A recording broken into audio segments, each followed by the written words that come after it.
সিলেটের নাক কান গলা বিশেষজ্ঞ চিকিৎসক প্রফেসর ডাক্তার AKM হাফিজ শুক্রবার 31শে অক্টোবর বিকেল 5:30টায় ঢাকায় একটি হাসপাতালে ইন্তেকাল করেছেন। ইন্না লিল্লাহি ওয়া ইন্না ইলাইহি রাজিউন। তিনি কিডনি রোগে আক্রান্ত ছিলেন। মৃত্যুকালে তাঁর বয়স হয়েছিল প্রায় ৭৫ বছর। ডাক্তার AKM হাফিজ সিলেট নগরীর হাউজিং এস্টেট এলাকার বাসিন্দা ছিলেন। কর্মজীবনে দেশের একজন প্রখ্যাত চিকিৎসক হিসেবে সুখ্যাতি তাঁর রয়েছে।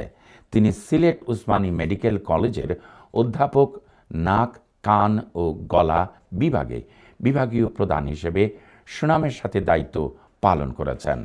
তিনি দেশের চিকিৎসকদের সর্ববৃহৎ সংগঠন Bangladesh medical association BMA Sylhet জেলা শাখার দুবারের সভাপতির দায়িত্ব পালন করেন।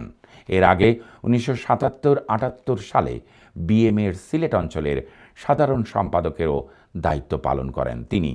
দেশের ডাক্তারদের অপর সংগঠন স্বাধীনতা চিকিৎসক পরিষদের উপদেষ্টাও ছিলেন।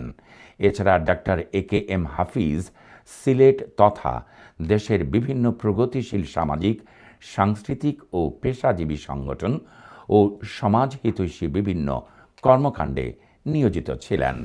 তিনি জাতীয় রাজস্ব বোর্ড NBR কর্তৃক সিলেট মহানগরীতে দীর্ঘমেয়াদী করদাতা হিসেবে বিশেষ সম্মাননা পদকে ভূষিত হয়েছেন।